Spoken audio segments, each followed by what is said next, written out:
Bueno, buenas noches a todos. Vamos a dar inicio a la actividad académica del departamento.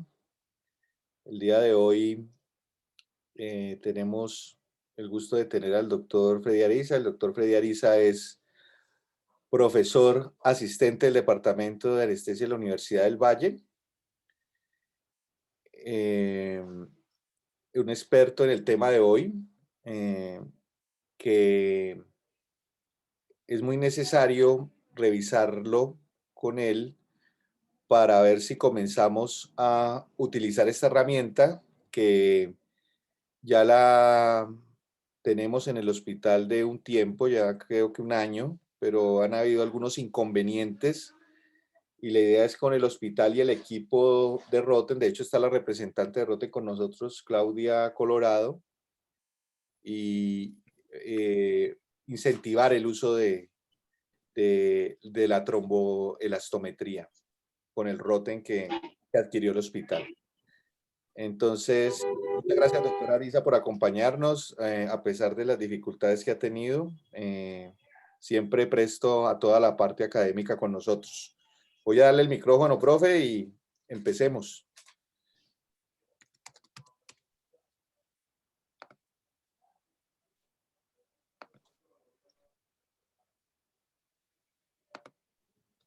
Ya puede Muchas activar gracias. el audio, profe. Gracias. Listo, muchísimas gracias, doctor Caballero. Y pues agradecer a las 81 personas que en este momento se encuentran con nosotros prácticamente aquí a sabiendas de que la Universidad del Valle hace y su departamento de anestesiología hace un gran esfuerzo en mantener la educación continuada y todas estas sesiones.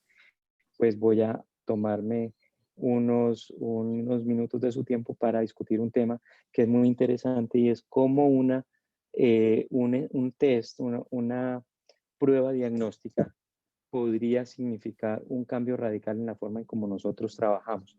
Estos son mis conflictos de interés, quiero que los conozcan, pero mi principal conflicto de interés es hacer que Colombia participe del liderazgo en la creación de centros de excelencia en Patient Blood Management para cirugía y cuidado intensivo. Es un sueño que tenemos. Ya recientemente tuvimos una reunión con la autoridad perdóneme, la red de conocimiento en Patient Blood Management, trombosis y hemostasia europea, y yo creo que en unos pocos meses o quizá en menos de 12 meses podamos estar ya iniciando con pie firme las certificaciones en PBM para muchas de las instituciones. La coagulopatía es un tema que a todos nos compete y más para los anestesiólogos y para los intensivistas, porque es un escenario que sabemos que se asocia a alta mortalidad, pero que adicionalmente hasta hace unos años era visto como algo un tanto que ocurría porque sí o porque una cantidad de procesos muy complejos terminaban en la elaboración del coágulo. Y lo que realmente tenemos que hacerlo es tratar de develar esas dificultades para convertir en algo que no tiene que ser un misterio. Estos son los 4 componentes de un coágulo. No hay más. En un coágulo no hay ni factor 8 ni factor 9. Eso fue lo que se requirió para, en últimas, clivar una proteína, que es el fibrinógeno, para convertirlo en la fibrina, que es uno de sus 4 componentes, que junto con las plaquetas que en ese momento ya se encuentran activadas, unos tantos eritrocitos que son los que le dan ese color al coágulo y un estabilizador de esa estructura, vamos a tener una, una vamos, un corpúsculo que coloquialmente se denomina coágulo, pero que es mucho más que eso, es finalmente el resultado de un proceso que nos quiere llevar a un balance, ¿cierto? Y así nos debemos manejar. Y es que en muchas ocasiones debemos también tratar de establecer mecanismos para evitar la hipocoagulabilidad en ese paciente que se encuentra consagrado, pero también tenemos que evaluar y tratar pacientes que pueden tener hipercoagulabilidad porque los dos extremos son igualmente mórbidos e igualmente severos en los desenlaces que trae. Hasta hace 20 años nos sentíamos unos héroes cuando manejábamos una transfusión masiva y nos sacábamos pecho hablando de cuántas unidades estaban en el piso y habían sido transfundidas. Pero a partir de hace más o menos una década y media, hemos comenzado a cambiar el paradigma de la transfusión masiva y ahora nos enorgullecemos si somos capaces de evitar las transfusiones. Y de eso consta esta charla que nos hace pensar que ya no hay futuro. Es necesario un cambio de la forma como estamos abordando a los pacientes, a lo que clásicamente hacíamos. Entonces, en este concepto del Patient Blood Management, tenemos 7 mandamientos, por así decirlo. Lo primero que usted debe hacer cuando tiene un sangrado agudo es tratar la anemia. Tratar la anemia, y la anemia no se trata no solamente con transfusiones, se trata también con la prevención, y es muy importante buscar la anemia en los pacientes que tengan la posibilidad de optimizarse.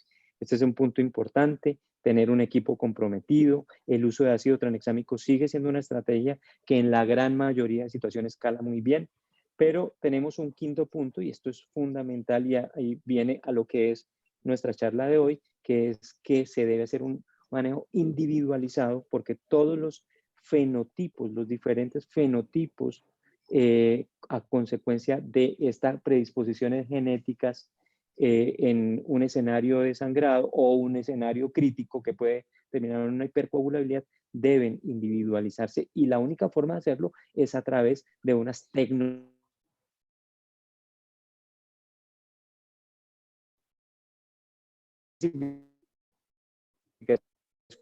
El que tiene un GPS a un mapa. El GPS le está indicando a usted en dónde se encuentra, mientras que usted en el mapa está evaluando un universo que quizá no es lo que usted tiene enfrente de sus ojos. Clave en el paciente crítico, centrarse en la parte del fibrinógeno, el que está íntimamente relacionado con la hipoxemia y la hipoxia tisular. La hipoxia tisular y todas esas alteraciones de la microcirculación se correlacionan prácticamente en una línea muy, muy paralela a las alteraciones del fibrinógeno. La tercera cosa que tenemos que siempre revisar es la actividad de otros factores diferentes a lo que es el fibrinógeno. Muy importante mantener un mínimo de masa eritrocitaria. Este es digamos, una brecha que tenemos que cumplir. Ni menos de 24, ni más de 30 probablemente para la gran mayoría de situaciones.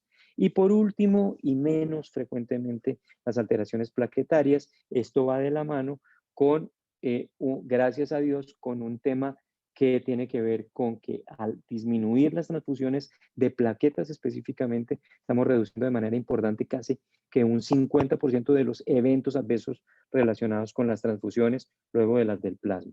¿Por qué? Porque las plaquetas o los concentrados de plaquetas tienen una gran cantidad de leucocitos del donante que nos ponen en aprietos. Y siempre valorar, pues obviamente, estos 3 componentes: generación de trombina, cinética del fibrinógeno y actividad plaquetaria, en torno a un fenómeno que nos complica la vida en el escenario del trauma mayor o de la cirugía mayor, que es la hiperfibrinolisis, que especialmente se da por 2 cosas. Uno, o porque el paciente está hipotérmico o porque el paciente está en shock y la dosis de shock que ha recibido es mucha, es profunda o es prolongada. Esto es fundamental. Entonces, todo esto nos lleva a que las partes de la microcirculación y específicamente todas sus repercusiones sobre la función y la arquitectura endotelial son los que van a marcar el camino hacia la irreversibilidad, hacia la refractariedad del paciente con una alteración de la hemostasia, que no solamente es hipocoagulabilidad. Cuando uno comienza a presentar estos cuadros terminales de microtrombosis, estamos hablando de una hipercoagulabilidad microvascular, que es lo que en últimas era ese fenómeno que llamábamos coagulación intravascular diseminada, que es un estado ya prácticamente de pobre retorno.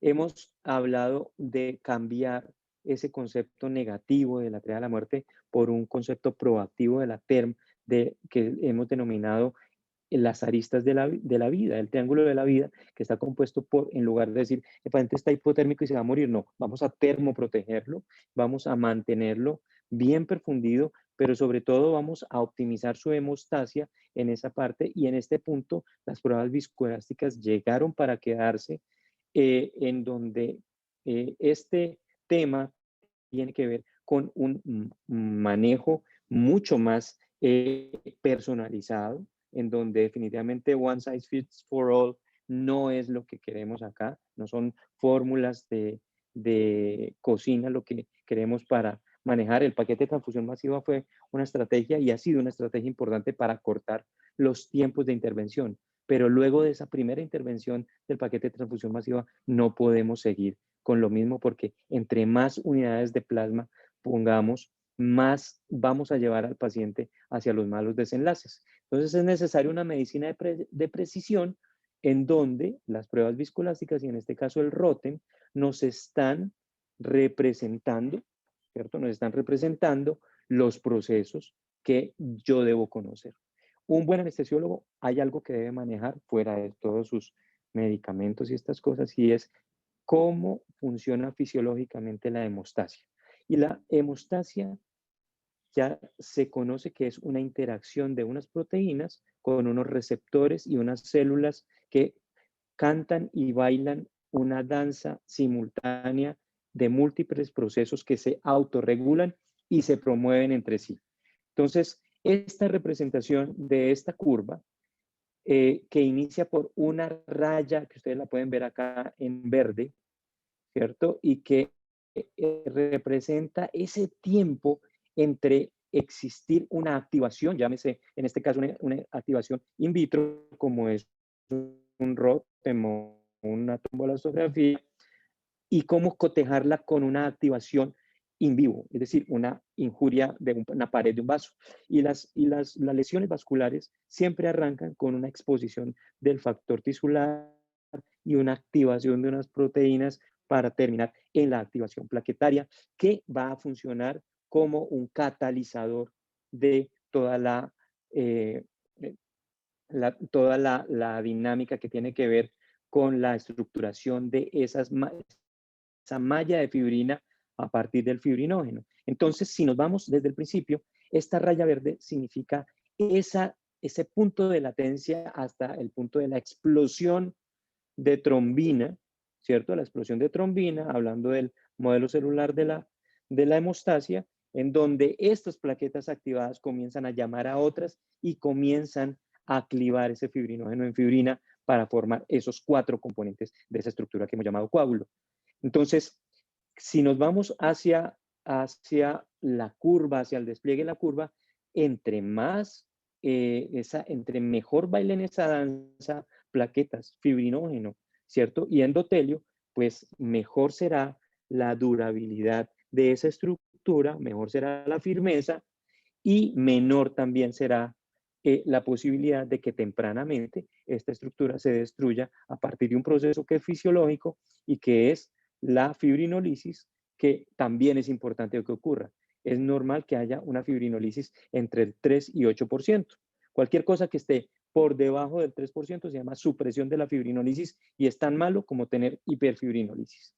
En este caso, el ROTEM, vuelvo y repito, entonces es una representación de una sucesión de eventos que en la parte superior, como lo vemos, y está representado en esta raya que corresponde también al tiempo de la trombolastografía, y que en el caso de la trombolastometría se llama tiempo de coagulación, representa ese devenir de las dos vías por las cuales se ha tratado de resumir la interacción de una estimulación en la pared del vaso, que se llama estimulación extrínseca o vía extrínseca, y la estimulación de las mismas plaquetas a través de su superficie dentro del plasma, que es lo que se llama la vía intrínseca, y eso está representado en este tiempo inicial de coagulación. Cuando estas plaquetas activadas comienzan a interactuar con ese fibrinógeno, pero sobre todo tiene que ver mucho con la cinética del fibrinógeno, es cuando se comienza a desplegar esa curva, ¿cierto? Y nos genera un ángulo que, vamos, es correspondiente con esa interacción. Clásicamente se había dicho que la amplitud a la que se llegaba esa curva, ¿cierto? Tenía que ver mucho con la función plaquetaria, pero eso no es cierto. Ya sabemos que depende en casi en un 80 a 85% de la cinética del fibrinógeno, y esto es fundamental porque esto también nos ayuda a eliminar las transfusiones de plaquetas de la forma como nosotros lo hacíamos. Vemos entonces esta situación, digamos, este punto intermedio de la curva que se llama tiempo de formación del coágulo y que tiene mucho que ver con la cinética del fibrinógeno y cómo él interactúa con las plaquetas. Posteriormente, el resultado final que es la máxima formación del coágulo, que es en últimas la amplitud máxima que se puede llegar a lograr, y que la podemos segmentar a los 5, a los 10, a los 15 minutos. Ya se sabe que la amplitud a los 5 minutos es tan buena o incluso más rápida, mejor, con mejor sensibilidad que la amplitud a los 10 minutos. Y los índices de lisis, obviamente. Acá tenemos una gran posibilidad porque lo interesante del ROTEM es que es un multitest que, a diferencia de la tromboelastografía que nos hacía sacar toda la información de una sola curva, lo que va a hacer es, a través de unos reactivos, inhibir unas vías para que se sobreexpresen las que se están midiendo y de esa manera evaluar de manera precisa cada uno de estos componentes, vía intrínseca, vía extrínseca, específicamente la contribución del fibrinógeno a la formación del coágulo y cómo se podría evaluar el potencial, digamos, la potencial mejora frente a la colocación de una inhibición de la heparina o de una inhibición de la fibrinolisis. Tenemos en últimas entonces una prueba muy completa en términos de que es capaz de darnos múltiple información a partir de una lectura de una muestra única.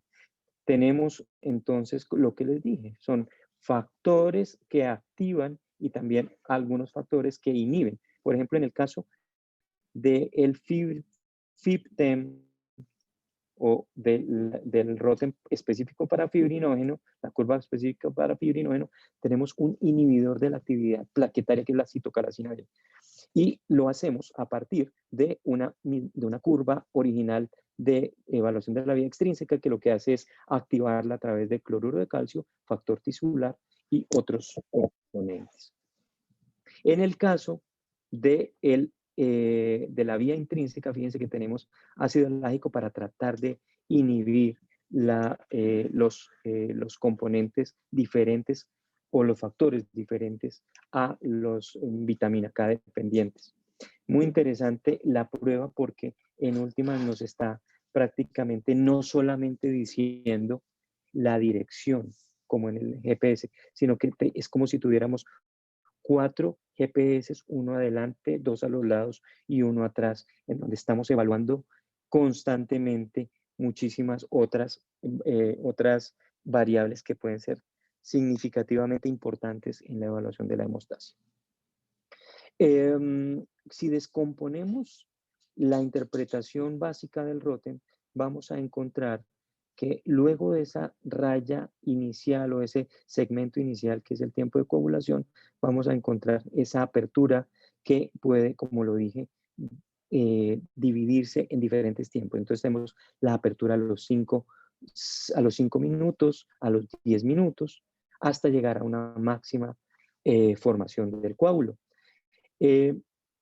Fíjense cómo en un paciente normal, pues obviamente tendremos unos valores de apertura, tanto de apertura de la curva como de prolongación de este tiempo inicial, que es el tiempo de coagulación, representado por la raya R, dentro de los rangos normales. No me voy a detener a decirles cuáles son los rangos normales porque su máquina se los va a decir, su aparato se los va a decir, y no solamente se los va a decir, sino que se los va a llevar a su quirófano sin necesidad de tener el aparato, porque el aparato tiene la posibilidad de conectarse a una intranet.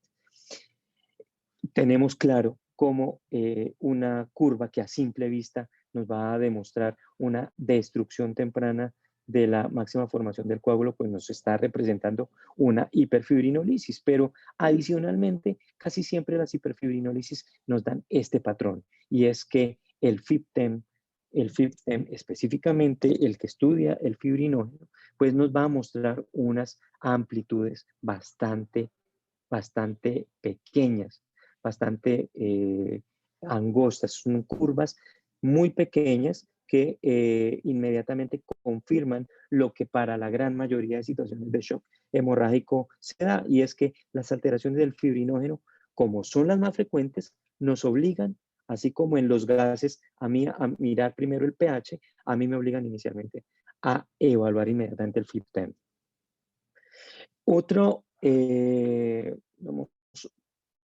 un escenario en donde las pruebas viscoelásticas no son muy buenas es en el tema de la disfunción plaquetaria. Y por eso lo tengo que decir así. Y es que específicamente las pruebas viscoelásticas funcionan muy bien para delimitarme las dos alteraciones más frecuentes, que son las del fibrinógeno, como acá lo podemos ver, y las alteraciones de la generación de trombina, que son casi siempre prolongaciones de ese tiempo de coagulación que está representado en esta raya inicial que nos expresa el potencial de generación de trombina. Bueno, pues lo que tenemos entonces son huellas dactilares de diferentes situaciones que no, es lo que vamos a ver hoy.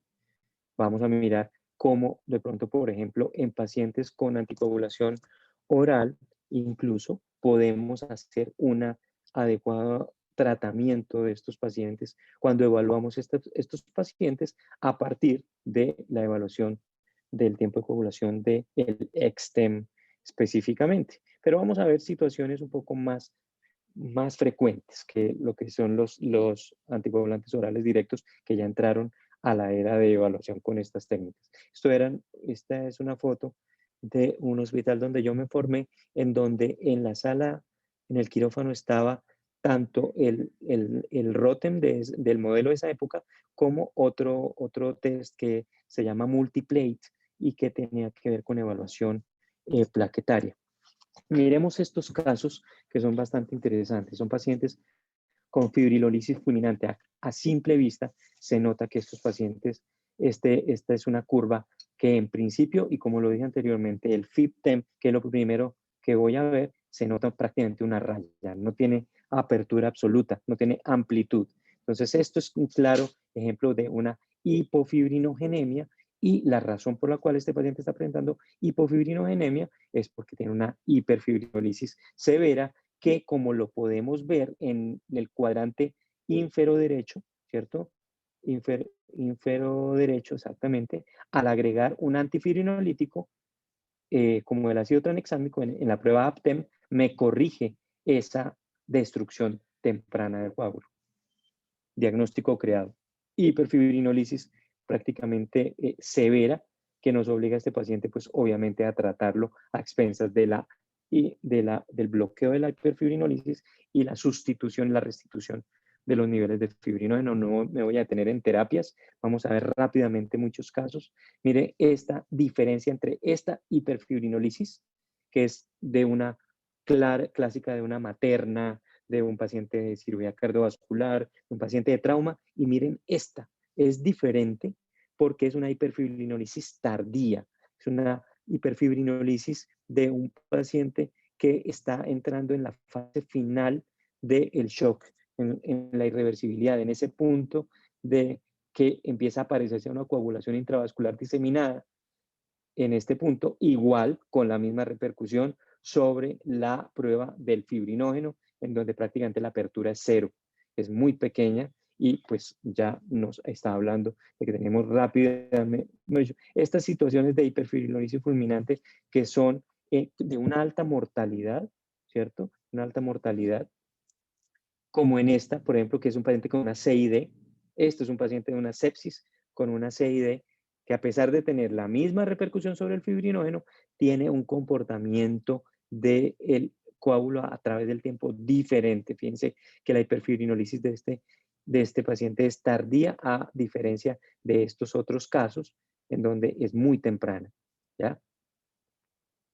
Miremos otros diagnósticos diferentes de fibrinolisis. Por ejemplo, cuando estos pacientes no mejoran adecuadamente en la prueba del APTEM, que es la prueba que utiliza el antifibrinolítico, o la curva no se ve completamente expandida a los niveles normales, puede sospecharse que haya alteraciones de la estabilidad del coágulo. Por ejemplo, déficit de factor 13. Acá en Colombia no hay factor 13, pero en Europa y en muchos otros países el factor 13 hace parte del tratamiento en estos casos en donde hay refractariedad, por ejemplo, al tratamiento con críos o con concentrados de fibrinógeno. Este es una curva clásica de sospecha en un paciente con, con disminución o ausencia de factor 13, en donde la curva abre muy bien, pero comienza a reducirse en su amplitud sin ser una curva muy larga, es decir, muy específica de hiperfibrinolisis, pero sí comienza a haber una reducción larvada, y esto es clásico en estos pacientes. No es frecuente esta alteración, pero pues se la quería mencionar para que observen cómo estas pruebas viscoelásticas nos permiten hasta detectar esto que nunca lo pensaríamos. Estos son pacientes de casos de cirugía cardiovascular al finalizar bomba. Miren, nuevamente el FIBTEM, como en este paciente que tuvo una circulación extracorpórea prolongada, tiene una gran reducción de la amplitud de la máxima formación del coágulo a los 5 minutos en el FIBTEM, y como sin ser claramente evidente una hiperfibrinolisis, casi siempre esto es por el mismo consumo o por una hiperfibrinolisis que es no detectada. A veces estas pruebas no son muy sensibles para detectar hiperfibrinolisis, pero en últimas nos detallan muy bien el resultado final, que es lo que tenemos que hacer. Y es en este paciente, obviamente, tenemos que poner fibrinógeno, en este caso 50 miligramos por kilogramo de lo que sea, llámese concentrados o llámese crioprecipitados. En últimas, fíjense cómo al evaluar a este paciente en los siguientes 10 minutos después de la aplicación de la intervención, se observa un incremento de la máxima formación del coágulo en el FIBTEM y una mejoría incluso secundaria, tanto de la vía extrínseca como la vía intrínseca en este paciente.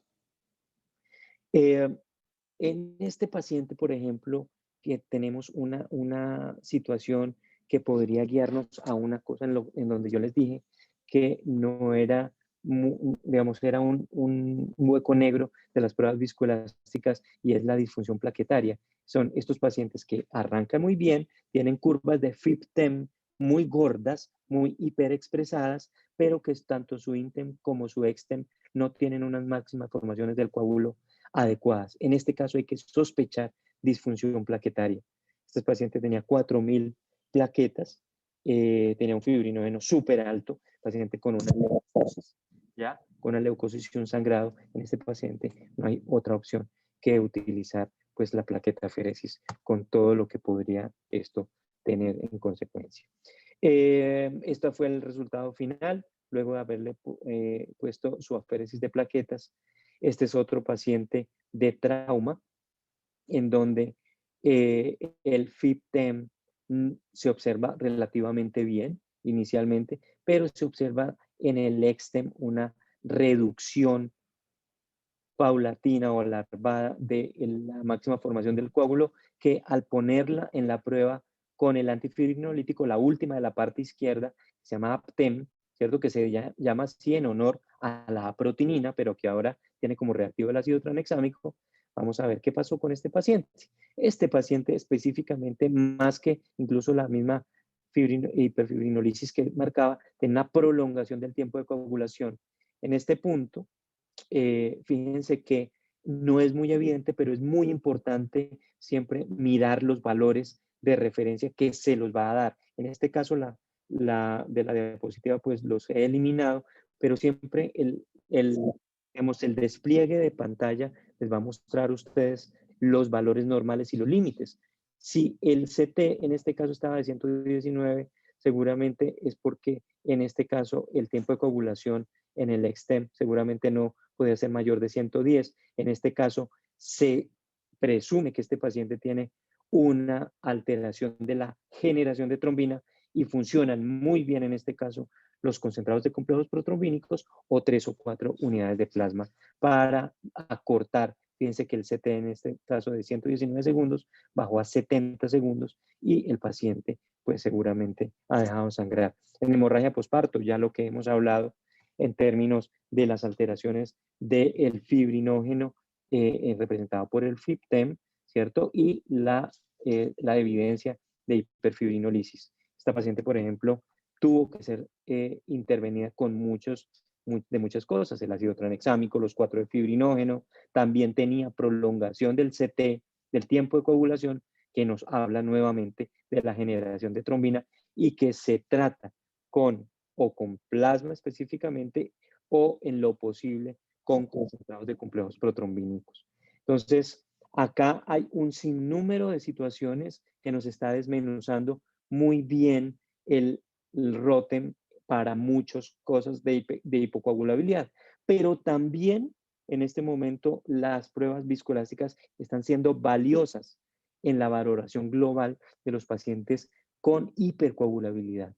Es esta paciente con eventos embólicos recurrentes, cómo tiene curvas hiperexpresadas en todas las subpruebas, unas curvas gordas, unas curvas bastante amplias que nos están hablando de que probablemente esta paciente necesita una forma de anticoagulación o de antiagregación, o si ya está anticoagulada, no está funcionando. Fíjense que esta paciente, por ejemplo, tiene un INR de 3.5.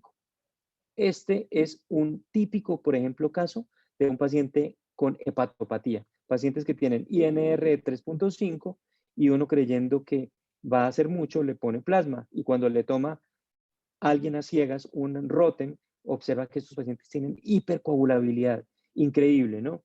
Entonces, fíjense que las pruebas viscoelásticas superan por mucho la capacidad de discriminación diagnóstica de lo que estábamos acostumbrados a hacer con las pruebas convencionales para terminar en una pirámide de aseguramiento de condiciones en las que nos va a permitir en cada piso de ella utilizar las diferentes subpruebas para generar unas intervenciones puntuales sobre cada una de las alteraciones que podríamos eventualmente encontrar. Esto simplemente para decirles que este tema no me lo estoy inventando yo, sino que es el producto de prácticamente 2 décadas de trabajos, evidencia, metaanálisis, en donde al hacer un manejo estructurado y tener un mapa mental derivado de una lectura adecuada que parte inicialmente de conocer muy bien la fisiología de la hemostasia,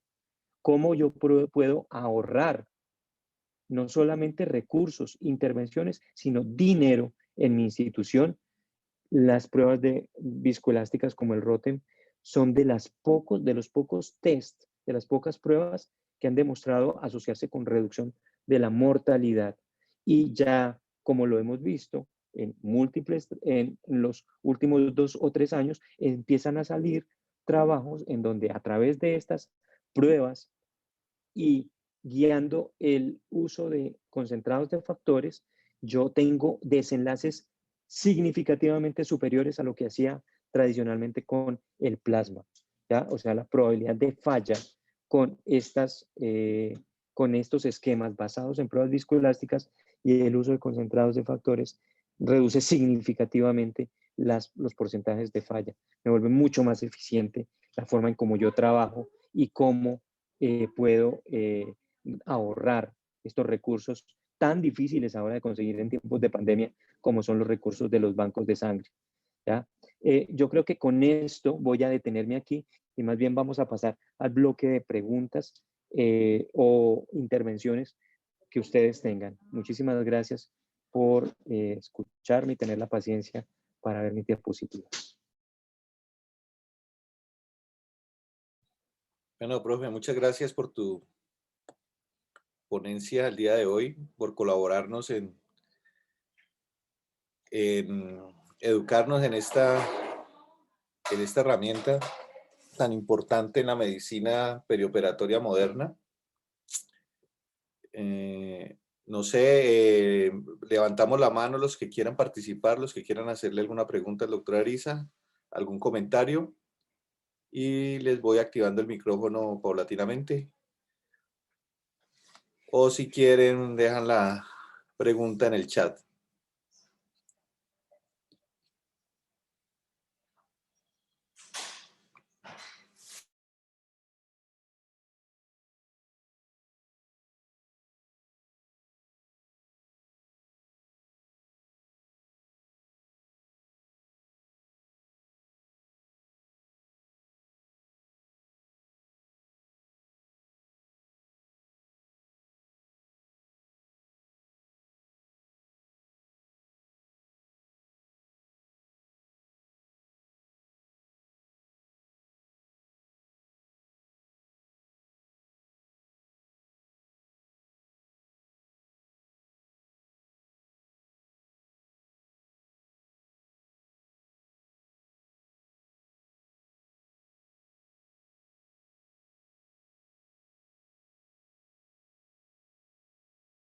Sí, profesora Lisa, parece que he entendido todo porque no veo preguntas. No, bueno, no. Pues, Acá quizá lo importante de esto es entender que el ROTEM es una evolución de un concepto que es como yo al evaluar integralmente una muestra de sangre total, puedo comenzar a hacer diferentes juegos de interacción, ¿ya? Lamentablemente las pruebas convencionales lo que nos hacían era darnos un dato de un segmento de lo que nosotros llamábamos la hemostasia, pero es que la hemostasia es, como lo dije, una cantidad de procesos que se dan a la par, ¿cierto? Y de interacciones celulares. Entonces, yo creo que el valor real de las pruebas viscoelásticas es permitir esas interacciones simulando un proceso real, un proceso que es en la vida real lo que se da, que es la interacción de los elementos formes con unas proteínas. Y en este caso, el ROTEM es una evolución del concepto de la prueba viscoelástica porque al permitirme diferentes activaciones e inhibiciones, pues me va a dar una información mucho más detallada. ya comenzaron a haber unas preguntas, profe. El doctor Eduardo Lema pregunta, Puede, sí, sí, doctor, dígame. ¿cuál es el tiempo en el que uno puede encontrar cambios entre una toma de una muestra y otra? Es Esa es una decir, muy buena pregunta que cuánto nos hace el debería? doctor Lema, muy interesante porque quiero cambiarles el chip en este tema. Cuando usted hace una intervención para valoración, digamos, para tratar un tema de hemostasia, ¿sí? La intervención puede ser prácticamente eficiente en el momento. Es decir, usted no tiene que esperar ni 20 minutos ni 30 minutos para hacer la evaluación de su intervención. Prácticamente dentro de los siguientes 5 a 10 minutos, usted puede ya tomar la muestra y evaluar con seguridad su intervención. Las intervenciones como el plasma, los concentrados de fibrinógeno, los concentrados de complejos protrombínicos, circulan prácticamente en el primer minuto. Y ya en una muestra que usted tome desde los primeros 2 a 3 minutos, está prácticamente evidenciando lo que pudo hacer con su intervención. ¿Ya? Como salió su prueba en los siguientes 5 a 10 minutos, es lo que usted logró. Entonces, no hay necesidad de esperar tanto tiempo. El doctor Soto pregunta, diferencias en indicaciones en el uso de Rotem y trombolastograma, ventajas y desventajas. Caray, pregunta. Bueno, muy bien. El ROTEM, como lo dije, permite una multievaluación. La trombolastografía para poder caracterizar estas mismas, evaluaciones tendría que montarse 2 o 3 o hasta más pruebas de manera simultánea y para eso se necesitaría pues un aparato con sus dos canales ocupados o un segundo aparato, que eso fue lo que hicimos aquí en Valle del Lili para poder solucionar el tema de evaluaciones y de oportunidad, incluso se alcanzaron a comprar 2 tromboelastogramas. En este caso, ya prácticamente con una prueba que es 10 veces más rápida, porque acá en lugar de esperar a que circunde un tiempo R en una tromboelastografía, yo ya voy en la amplitud de los 5 minutos de un ROTEM, entonces es muy rápido. Y segundo, la evaluación multitest me permite saber mucho más tempranamente en términos de diagnóstico específico una información que yo necesite. Esto, hay algo que debe ser muy importante. Siempre las pruebas viscoelásticas se han trabajado en grupo. La mayor evidencia está alrededor del ROTEM específicamente, pero digamos, cuando hablamos de ROTEM y de TEC, prácticamente sus repercusiones sobre nuestra práctica son básicamente las mismas. Nos permiten llegar a puntos en donde con las pruebas viscoelásticas no lo podríamos hacer. Evidentemente, el ROTEM pues tiene una serie de características que lo hacen más rápido y lo hacen más específico, pero con el TEC también se ganan muchas de estas cosas que podemos hacer con las pruebas viscoelásticas. La doctora Paola Vélez pregunta, ¿qué algoritmos de manejo deberíamos acogernos en el manejo de obstétricas? Hombre, en el tema de las obstétricas hay una cantidad de literatura. Yo diría que hay una infinidad. No sé si ustedes puedan evaluar, ven mi pantalla, ¿verdad, doctor Caballero? Sí, se está viendo perfecto. Bueno, estos árboles de decisiones son básicamente lo mismo para las diferentes formas en que nosotros tenemos. Este es un update de la mejor evidencia que agarra 17 estudios aleatorizados y muestran cómo la mortalidad es significativamente menor con el uso de las pruebas viscoelásticas que cuando yo lo hago con PT y con PTT.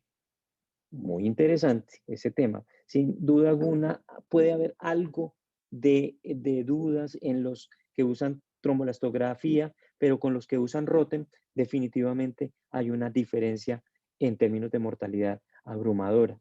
En términos de necesidad de diálisis, por ejemplo, que es un representativo de la disfunción multiorgánica, tanto en cirugía como en trauma, fíjense cómo también se gana con la utilización de estas pruebas viscoelásticas al utilizarlas y especialmente en la reducción de los componentes como el plasma y las plaquetas, que son las más asociadas con injuria no solamente pulmonar, sino con injuria renal.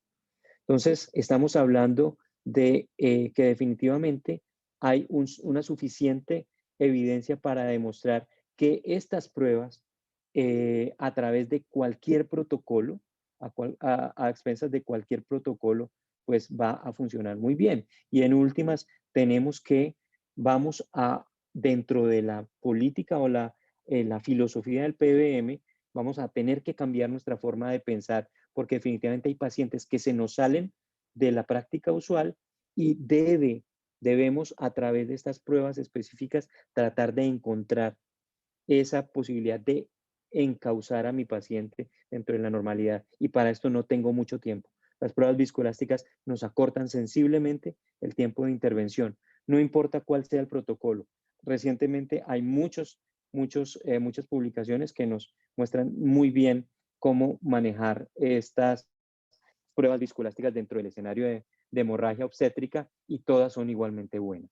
Definitivamente acá lo que nos demuestran estos protocolos es que la terapia centrada en la evaluación del fibrinógeno, es decir, irnos inmediatamente a mirar el FIB-10, es quizá el punto más importante en una paciente de alto riesgo obstétrico. El doctor Arley, una pregunta, podríamos decir que similar a la doctora Vélez, pero en el escenario clínico de trauma. Entonces, él comenta, ¿Son confiables los algoritmos disponibles de Rotten, específicamente el de trauma? Él lo pregunta porque una parte del algoritmo incluye disfunción plaquetaria y se mencionó en la charla que para este punto existen limitaciones. ¿Debemos seguir entonces ese algoritmo? Lo que pasa es que las pruebas no son perfectas. Ninguna prueba es perfecta. Entonces, a pesar de que las pruebas viscoelásticas específicamente tienen digamos, una limitante en su factor discriminativo de plaquetas, de encontrar disfunción plaquetaria, ¿ya? No quiere decir que no sean valiosas en el diagnóstico. Y efectivamente, doctor Arley, acá es muy importante y muy valioso la pregunta que usted hace. ¿Son confiables los esquemas a partir de pruebas viscoelásticas en trauma? Completamente confiables. Yo creo que en este punto, ¿qué es lo que yo me he encontrado usualmente vamos, en este escenario de vender una idea nueva? Y es que la gente sigue apegada a los conceptos pues con los que se siente cómodos y no le interesa cambiar. No le interesa cambiar porque se siente cómodo poniendo las 4 o 6 unidades de plasma para todo lo que vea prolongado antes o durante o después de la cirugía o en el trauma. Y definitivamente estas pruebas viscoelásticas lo que nos dijeron es que estábamos en gran parte equivocados y que tener un árbol de decisiones fundamentado en una visión fisiológica, como es lo que hacen las pruebas viscoelásticas, es lo realmente adecuado y lo realmente confiable en el escenario de la hemorragia mayor. Por acá tenemos la siguiente pregunta. ¿Hay diferencias en las curvas dependiendo del tipo de anticoagulante usado por el paciente en cuanto sean orales o parenterales en caso de sangrado y no conocer historial médico? El doctor Alonso Rivadeneira.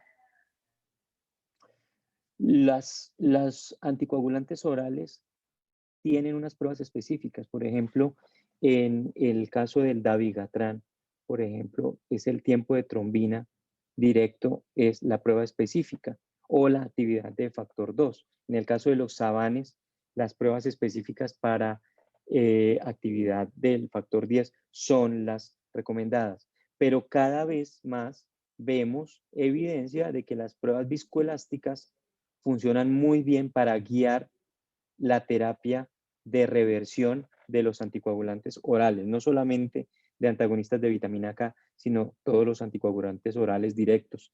Y cada vez más protocolos tienen en cuenta a las pruebas viscoelásticas cuando nos encontramos en ausencia de las otras pruebas, que quizás son más difíciles en el laboratorio. Hay una correlación directa, yo no sé, voy a tratar de encontrar la diapositiva, pero hay una correlación directa entre la actividad por ejemplo, de dabigatran y el CT, el tiempo de coagulación en pacientes anticoagulados. Entonces, cada vez vamos a encontrar que estas pruebas se van a utilizar en ese tipo de pacientes.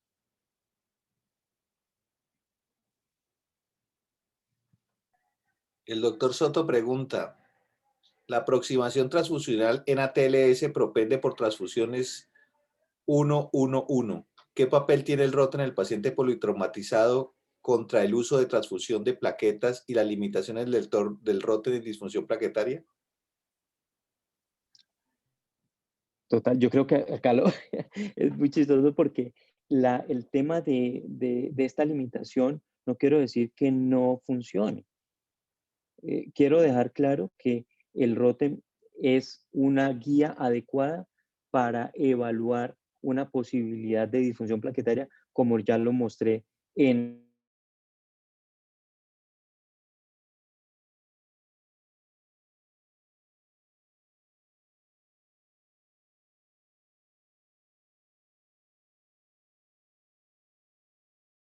el trauma.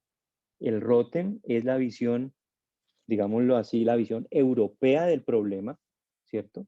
En donde un test vino para quedarse en términos de permitirme a mí, no sé si me permita otra vez compartir pantalla, permitirme a mí establecer una medicina de precisión. ¿Por qué? Porque una medicina de precisión, porque la medicina de precisión nos hizo entender que la gran mayoría de pacientes de trauma tenían eran alteraciones del fibrinógeno y no de la generación de trombina. Y es por eso que estos pacientes tienen, la gran mayoría de pacientes, unas alteraciones del FIB-10. Entonces, digamos, ese dogma de la relación 1 a 1 viene a ser muy cuestionado por estas pruebas. Yo personalmente llevo muchos años sin transfundir plasma, por ejemplo, en trasplante hepático. No volvimos a transfundir nunca plasma, creo que hace aproximadamente unos 8 a 10 años, ¿ya? No volvimos a transfundir plaquetas tampoco en esos pacientes de trasplante hepático y ocasionalmente transfundimos pacientes con plasma de trauma.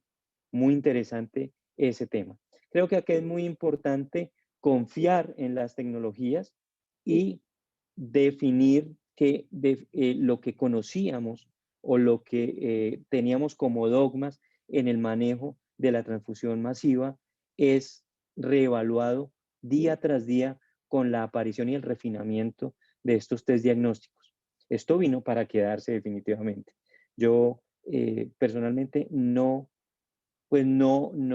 cuestiono las prácticas de nadie, pero creo que en un paciente, por lo menos de cirugía cardiovascular, un paciente de trauma o un paciente de cirugía mayor con alto riesgo de sangrado, no hacer una prueba viscoelástica cuando en su institución la tenga es negar lo evidente y es negar la posibilidad de que a su paciente, en virtud de esa filosofía del PBM, la sangre de él es la más importante y no la que está en el banco.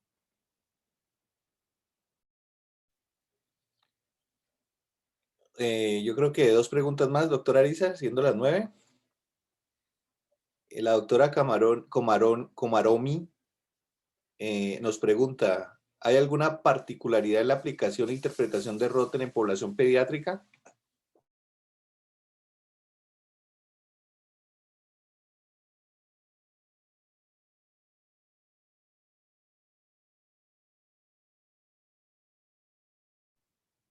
Qué pena, había cancelado mi micrófono. Absolutamente ninguno. El paciente pediátrico que tiene unas diferencias fenotípicas con el paciente adulto en donde las alteraciones de la generación de trombina, a diferencia del adulto en donde la disfunción del fibrinógeno es la más frecuente, en el niño la generación de trombina se vuelve mucho más usual, ¿ya? Entonces, en estos pacientes sí que las pruebas viscoelásticas funcionan muy bien para definir el uso, por ejemplo, de complejos protrombínicos, que es una estrategia que nosotros utilizamos acá en cirugía pediátrica, cardiovascular y de cirugía mayor. Entonces, el niño es un paciente que se, se beneficia muchísimo de las pruebas viscoelásticas y que no tiene ninguna limitación en términos de accesibilidad ni confiabilidad de la prueba.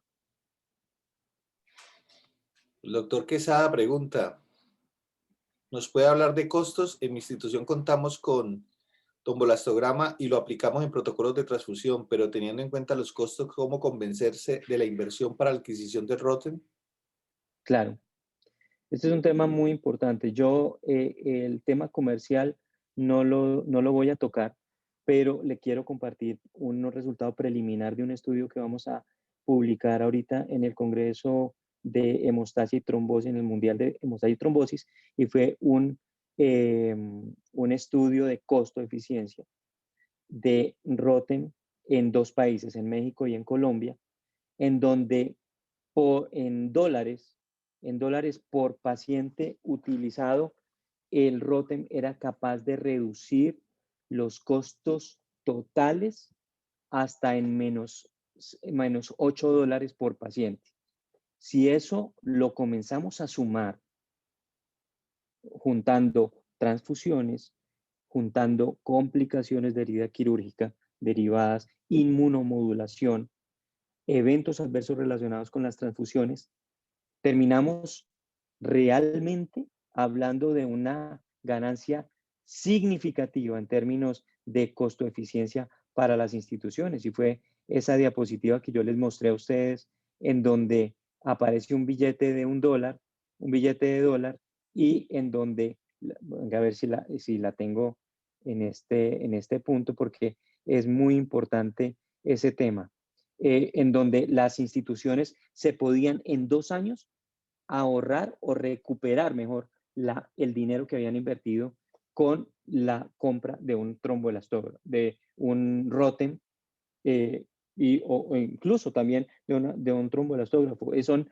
pruebas viscoelásticas, son las pruebas viscoelásticas las que vinieron a generar realmente un cambio en la forma como pensábamos y en una reducción significativa, especialmente de plasma y de plaquetas en el contexto del sangrado mayor. No me voy a extender en esto, pero creo que llegó el momento de que estudiemos, digamos, después de esto, irnos a estudiar un poquito más y a llenarnos de razones para cambiar esos dogmas que teníamos, que definitivamente para el administrativo, cuando uno le habla en términos de costo-eficiencia y de ahorro de pesos, comienzan a abrir los ojos y comienzan a preguntar que cómo se compra el aparato, que de verdad cómo funciona, y empieza a haber un interés. Yo creo que desde ese punto de vista es que hay que tratar de generar los cambios en las instituciones a partir del dinero que se ahorra.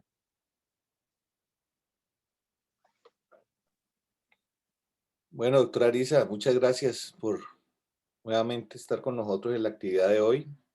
Mm, esperar, esperar que vuelvas a estar con nosotros en otra oportunidad, y que este sea el inicio para utilizar la herramienta en el Hospital Universitario del Valle. Te seguiremos consultando porque esto es un constante aprendizaje y hay que volverlo a retomar.